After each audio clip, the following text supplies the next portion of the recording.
Today we're going to study a few halachot in regards to the omer. Omer, it's a days that we mourn. Why we mourn? 24,000 students of Rabbi Akiva, disciples of Rabbi Akiva, passed away. They died in a horrible plague. What was the plague? They suffer from a sickness in the lungs. So they just choked to death. All of them. We're talking about 24,000 people that died in a period of 33 days, which is around 700 funerals a day. Wow. It was devastating to the people of Israel, losing such great scholars. What was the main problem? So the Talmud says, Al shelo nahagu chavod ze veze, that they didn't pay respect to each other too much. And the question immediately you want to ask yourself is, how is it possible such a great scholars don't give respect? This is basic manners. This is basic halacha. This is the foundation of Judaism. The laws, the mitzvahs between men to his fellow friends. What's going on here? So there's a few answers for that. One of the main, it's not at the level that we understand, that they make fun of each other or speak lashon hara. It's about exploring the Torah learning, not wanting to share if there's something new they've learned. Let's say the rabbi asked a question in the class, and they discuss this during the day, they learn it, study it, and they don't want to share. So the very next day, what I'm going to do, in front of everyone, I'm going to show them I know the answer. And it turns out that during the day, they talk about it, the night, forget, the next day, they don't always get the opportunity. The opportunity to talk, and then things just fade away and they forget about it. And words of Torah, instead of coming to this world and dwell here, just go with the wind. Wow. Hashem don't want that. Right. Hashem says, I created you for a reason, to study my Torah, to fulfill my Torah and mitzvot. If you don't want to share, I don't need you in this world. Wow. As it says, Adam, amen, la'amal yulad. I mean, if I want to translate literally, he is born, he came to this world to have a yoke, the yoke of this world on him, which is Torah and mitzvot, not to stay away from it. Not to saying, I'm going to lay my back all day long on the beach, and this is why I was created. Not only to fulfill Torah, but spread the word of Hashem, and bring more and more people under the wings of God. That's the main idea. And la'amal means, la'amal in Hebrew, means that it's the acronym of lilmod al menat lelamed, which means to learn in order to teach. And they didn't want to share. In their level, Hashem says, I gave you so many years chances. Rabbi Akiva, he knew that he needs to teach them to be together and share. This is why the Mishnah uses the language of saying 12,000 zugiyim, doubles, students he has. Should say 24,000. It says 12,000 double. Translate legally, literally. So Rabbi Akiva noticed that they are very individual. They don't like to share. And he brought them together. He says there is something called chavruta. You study with someone and learn. You check it out. How much you can study if you study yourself or with someone else. Probably if you study by yourself, you can read more, you can do more, because it's less conversation, less interruptions. But you need someone to sharpen you, someone to ask you a question. Who knows if what you study, this is the right thing? Right. You don't always have someone to ask. You write a question, you write a note. You don't always really check it later. you lose this note. To study with someone, at least one person, is the best. It's the ultimate way of studying Torah. On the level of the Kabbalah, the Neshama of Rabbi Akiva and these students lived in this world before. Who were they? Rabbi Akiva used to be the president of the tribe of Shimon. Oh. His name was Zimrei ben Salu. Wow. And these students used to be under his authority, under his presidentship. These are the 24,000 Neshamot people that died at the time of the plague, when Zimri ben Salu committed a sin with Kozbi bat Tzur, the daughter of Balak. Ah, the one that got struck by when Pinchas struck them together? Yes. Okay, okay. They came back to this world to rectify. And it says, each of the students recognized the Neshamot, the other Neshamot, they knew that a Neshamot that came back here to rectify something, don't always get it clear. Right. They were such in a high sense of spirituality, they can sense someone. And they know there's something wrong with this guy, the guy they're standing with, the guy that sits on the next bench. So they felt uncomfortable to reveal everything they know. Say he's not deserving, he doesn't know, there's some defect, some error in these guys.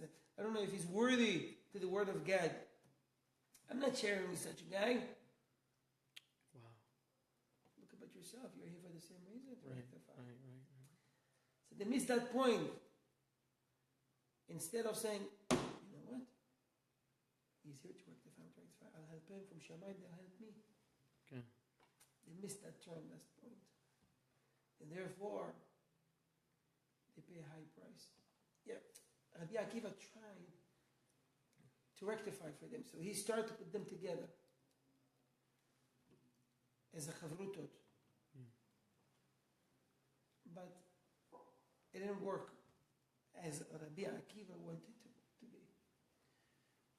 And the student that left, Rabbi Akiva gathered them and he told them, from now on, you're going to spread in the land of Israel to spread the word of Torah.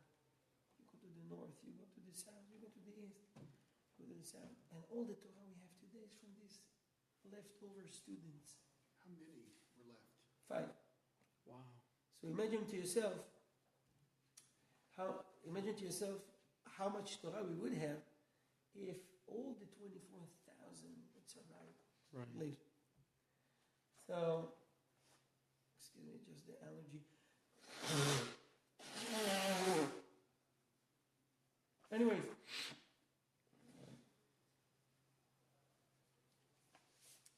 ever since we lost these students, there's a debate among the rabbis how long after these 5 students passed away, 24 students died, the people of Israel started their mourning process. Rabbi Akiva and Rabbi Meir, Rabbi Yehuda, Rabbi Yosef, Rabbi Shimon, Rabbi Elazar spread the Torah that we have today. So you can imagine how much secret of Torah are still hidden Wow. from us. Was the Rabbi Akiva in the plague, was that before or after Rabbi put the Mishnah together? Where he codified the Mishnah? That was later. It was after Rabbi. After. The oral Torah that we have today is Mishnah, it's the Talmud, the Shulchan Aruch. Basically, that's it. You mean there's We have Midrashim, we have a lot of mitzvot that was passed from one generation to another. It's called Kabbalah, not Kabbalah only, but we have the books of the Zohar. You Like sometimes you see in this book of Halakha, it says, Kabbalah biyadenu. It's a tradition that we have, that we do this kind of mitzvah in a certain way. And therefore, for example, The titiyot of Rambam, how some are different. that too. We have, for example, think of some of the Sfaradim. There's a difference between Sfaradim and Ashkenazim in some halachot. Not so many, but some halachot. So the tradition is to have the tzitziyot inside for Sfaradim. Ashkenazim and Yemenite put them outside. So why the Yemenite put outside? They have to wear their clothes, and on top of all the clothes, you can see all pictures from Yemen. Those have a big talit or big tzitzit on them. There's a tradition. This is how they used to wear it at the times of King David and King Solomon and all the people before him. That's it. So this is the version we have. So we try not to change it. But today, if you walk like that all over, you look weird. You look strange. You might draw attention too much, and people might hurt you, especially in the exile. So they keep it under the clothing. In a place you feel safe, you take it out. Now, but we know the tradition is, that was just an example to go that way. Or the way they hold the talit with all the 4 tzitziyot strings before you. Nevertheless, not to compare with the minhag of Sephardi and Ashkenazi, where they have 2 in the front, 2 in the back, talit. Okay? Right? Because the Yemenite hold, it says in the Torah, you should see it, and I need to see the whole 4 at all time in front of me. To look behind. So there's reasoning behind it. This is the Kabbalah. This is the tradition. Going back to our topic, question is, what do we do ever since? So it's a custom. It's a custom that become halakha. Sometimes customs spread roots, and people keep it in different communities. When you become a halakha, it's not a mitzvah from the Torah. It's a mitzvah it's a rabbinical mitzvah. Like some other mitzvot, like lighting candles, like Hanukkah, like Purim. You see, rabbinical has a great value in the Jewish life. Right. You can say this is Torah, this is oral Torah, this is written Torah. And I follow the written, it has to be both. So,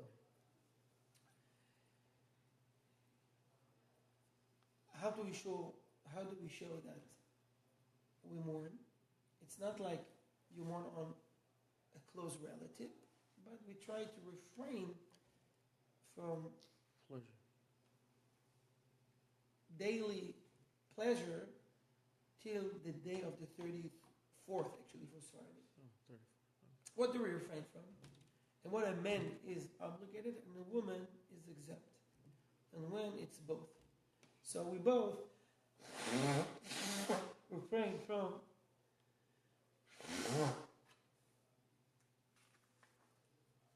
listening to music, for example. Okay? It's the days that we're counting. Okay? We're counting the omer till the day we receive the Torah. Shavuot. It's a day that we're counting the omer every night with a blessing. Sephardi woman should refrain from counting according to the halakha with the blessing. They're exempt because it's a time-bound mitzvah. And any mitzvah that bound with time, women are exempt. By the Kabbalah it says, omer, women should not count at all, even without the halakha.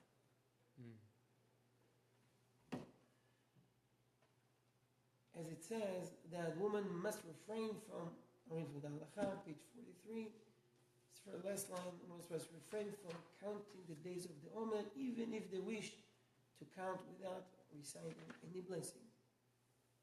Of course, it's commendable to train the children count the days of the omer without the beracha. You train them.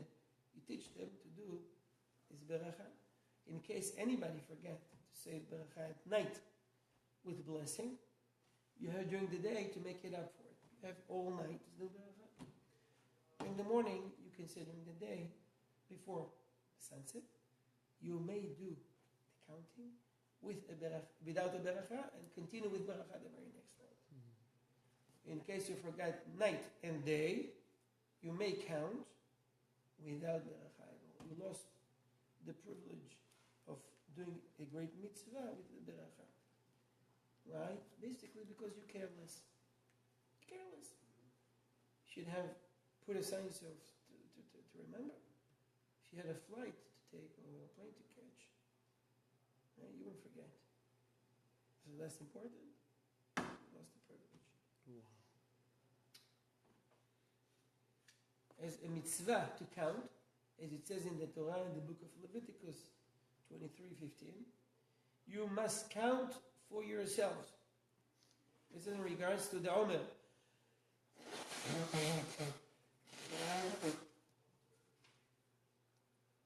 Okay?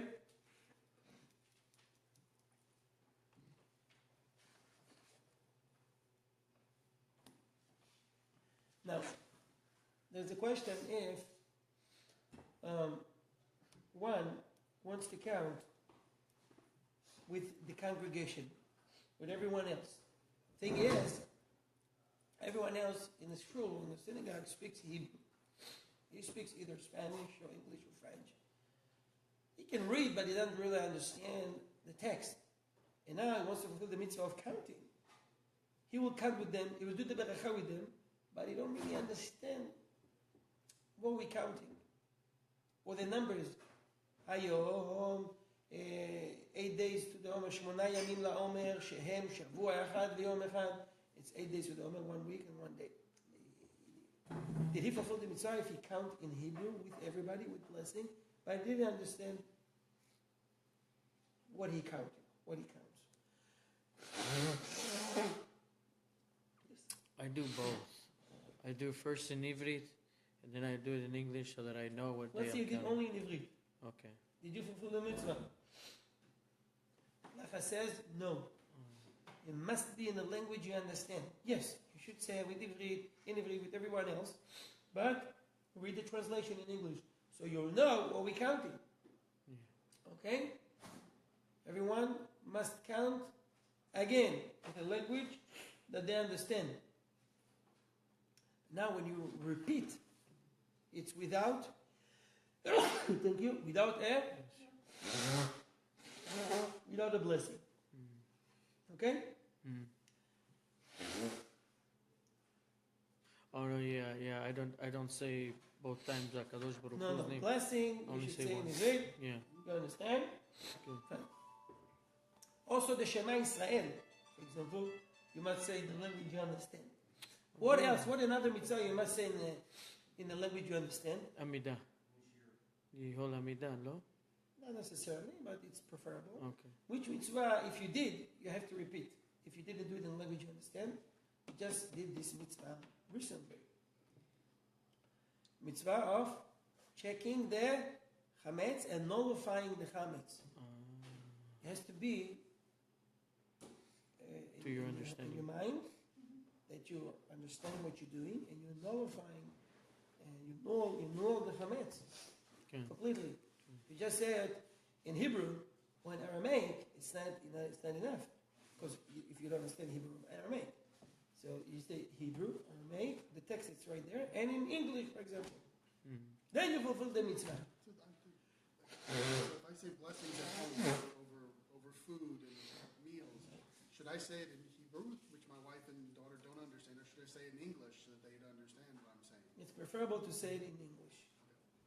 So to understand, at least you gain something out of it. Okay? Yes, you may say it in Hebrew, and then repeat it immediately, quickly in English. I mean, to fulfill the mitzvah, it has to be in Hebrew. So I understand. Yes, for them, repeat it in English. But just without the repeating HaKadosh Baruch Hu's name, correct? So that you don't have to do... Anyways, when you say it in English, it's not repeating Hashem's name. It's not? Blessed is he. You don't say Amunai Oh, in no. English, right? You Oh, don't I have mean, it in the no. text. I mean, In I English, it's Hashem. We say right. Hashem. Yeah. I It say. says Hashem or Amunai? Well, some say Amunai. No, you don't repeat it again. I forbid. No. I don't do it. I do Hashem. Yeah, I do Hashem. Okay. Now, in regards to, okay, so we've learned about. I want to skip the part, but if you forget, is that this is easy to remember. Yeah. You have the day, the night, and the day to make it up for it. All night with a blessing, during the day without a blessing. You forgot one time. If you have a doubt, did I do it last night with a blessing or not? You still continue with the blessing. You're not sure. That happened to me. I'm going to go through why what's the reason, but that's the rule for you to remember. Okay. We refrain from getting married. Okay. The universal custom in all Sephardic communities worldwide is to refrain from wedding during the period of the omer, because it's times of joy and music, dancing, and it's not an appropriate time. The Ashkenazic Jew they keep it up to the 33rd. Sephardim adding one more till the very next day, 34 in the morning, you may start doing this. Okay, getting married. What about someone, they got divorced, and during the days of the Omer, they want to remarry. So this is a special case which is permitted. It's a great mitzvah to bring back home the wife that you kick out, or she kicked you out. Doesn't matter, right? It's called Mahzir Gurushato. It's a mitzvah to build this house again. So before they change their mind, Allah says, yeah, you guys, fine. Has to be careful, right? Mm-hmm. In the days of, you do engagement, okay? Is when you celebrate engagement,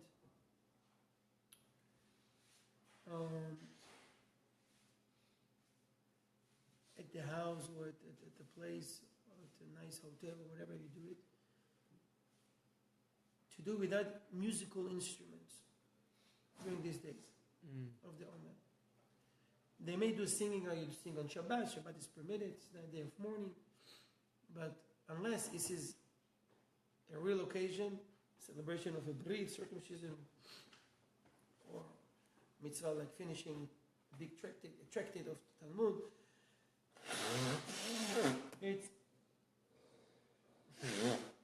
okay. It will be forbidden. During the period of the Omer, once again, it is forbidden to dance unless it is for the celebration of a mitzvah. Furthermore, it is forbidden to, in all circumstances and on every occasion, for men and women, or boys and girls, dance together. Right. It's a matter of tzniut. Okay? This is it's a big sinful act. What about a case, during these days, you're not permitted, you drive in your car, you're not supposed to put music. It's not permitted. But let's say someone is at home, a woman, she is at home, she is alone, and she feels more comfortable when she has music on, or else you're going into depression, anxiety, she feels bad. What Allah says about it? This is a special case. She is permitted with music. Make you feel better, it's fine, you're exempt. Same for men. What type of Anyway. music? Huh? What type of music? I'm talking about Jewish music, Okay. praises to God, Psuki. I'm not talking about, what's his name, Michael Jackson. Michael Jackson. Lady Gaga. Madonna, Gaga, all the great righteous people. Okay? This is forbidden the entire year. Right? The entire year. not only in this period of time. This is what your kids want to see, It's to grow up on, to look up to. it's This is forbidden. their motto. It's forbidden to listen to worldly music. To what? Worldly music, like music, like you said, like Absolutely. It's according to the halacha. If you want to go by core the halacha, it's already to listen to any music at all during the entire year because we steal more for the destruction of the temple. The halacha says as long as the temple doesn't build, you should not listen to music. Those who are lenient about it, this is what the rabbi says. There are many people who follow the leniency to listen songs. So leniency during the year, expressing praise to God and gratitude to His kindness with musical accompaniment on the radio or on a recording device. During the days of the Omer, however, no one should listen to any such songs and music. wow. Okay? Okay. So as we said, during the days of circumcision, Pidyon Haben, this is after 30 days of the firstborn son, or Bar Mitzvah. Okay? This is a special day. Yeah. Okay, what about teachers in kindergarten? Or women that watch the babysitting kids. Usually they have on the curriculum, they have days that they have songs, or during the day they playing songs. Without it would be boring, and without it would be very hard to run the kindergarten, the school, the class. Right. In such a case, it's just permitted. Shh. If you don't mind, we're recording a class here. Okay. What about a teacher that make living out of teaching students with a musical instrument? Allah says, if you gain big loss out of it or any loss, you may continue. Nevertheless, in the whole 45 minutes or an hour you have people playing music, or it's a lot of music in your house, in the room, whatever. It's permitted. It's a special case. It's under the category called special case. Okay? People asking about wearing new garments, new shirts, pants, shoes, underwear. So, the halacha says that in the case that you really need a new shirt, it's permitted. Okay? But it's better to keep this shirt till Shabbat comes, and then you may even say Shechianu for this special shirt for the sake of Shabbat. יש לי פה הקלטה של שיעור. שומעים אותך בבקראונד. אוקיי?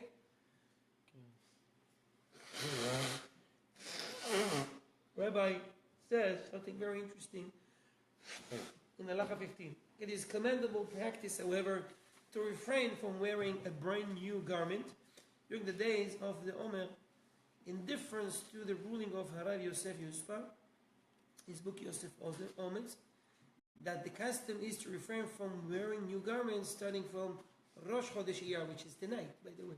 Tuesday. Right. When it's necessary, one should don the new garment on Shabbat during the Omer and to recite the blessing of Shechian and likewise. Likewise, if someone celebrates mitzvah, a mitzvah during this period, such as a bar mitzvah, circumcision, he definitely may don a new garment, wear a new garment in honor of the occasion, and recite the blessing of Shechian. Doesn't have to wait till Shabbat. The occasion it's on Monday, you can buy it on Sunday and say it. It's gonna be clever, buy it on Friday, do it for. It's not something to worry about. I have a question, Rabbi. Okay. So when after you do Shechian, do you also have to say Malbish Rumim? When you're doning the... No. No? It's what you say in the morning. Oh, okay. Okay, so we talked about... Did we talk about the haircut? No. We conclude with maybe talking about the haircut. Right. Those people who are particular in observing the halacha refrain from shaving their beards as well. For some people, these possess a genuine hardship since it is a long period. Therefore, many people rely on the ruling of Rabbeinu David ben Zimra to permit shaving on Rosh Chodesh Iyar, which is today, tomorrow, and Thursday, which is tonight. On the other hand, some people have the custom of following the instructions found in the will of Rabbi Yehuda Hasid, Yehuda the Pious. Hasid never to shave or trim their hair on any Rosh Chodesh. Those people may shave their beards, on the day before Rosh Chodesh Iyar, if there is a great necessity. It is possible to be even more lenient and shave on each Friday during this period. The poskim of earlier generations did not mention specifically that shaving beards is forbidden during this period of the omer. So the focus was more on the hair. Women, no problem. Women can cut the hair or the beard if they have. Yeah.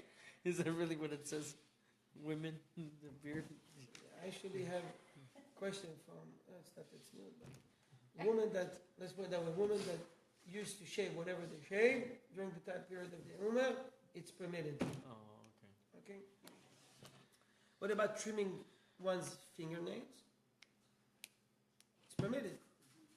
You should know during regular mourning, if someone lost a close relative, father, mother, brother, sister, son, wife, daughter, they don't shave or trim their hair or fingernail for 30 days. There's no leniency unless there is a holiday breaks these 30 days, comes in between, so he releases you from this. But here, we're more lenient. We mourn on not relatives, and it's not one day like we do for Tisha B'Av, for example. Oh, okay. Here, it's a long period of day. Okay? Some women has the custom to refraining from performing skilled labor. What is a skilled labor? Such as knitting and sewing. It's a special type of work. Why? It's to show mourning on the symbol of mourning for the disciples of Rabbi Akiva. Of course, they may do necessary work at home, but this is a skilled work. This is something they're expert in. After sunset, they refrain from doing that. Interesting to see that Elia Rabbah says brings a very interesting explanation why women don't work during these 33 days after sunset. And he says the following. He cited another reason from the Tanya Rabbati, saying that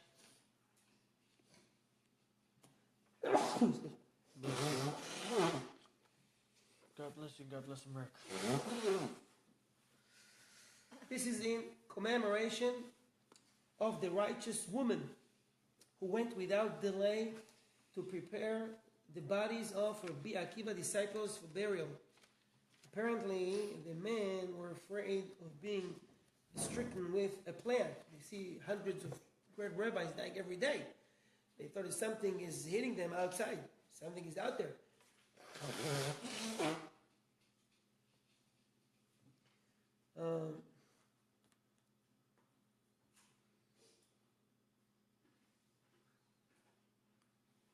Okay, that's the idea. They had a very holy work.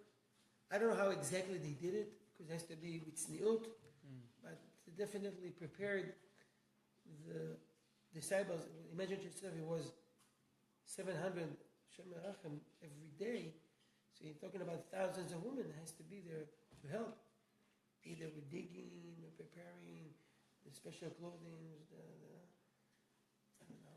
the burial sites, the preparation for all this is a lot of work. Thousands of them were out there.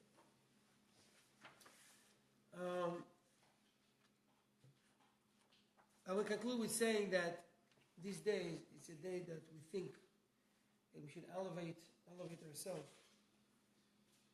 for the special day of Shavuot. There we receive the Torah, a night that we're studying all night. Right.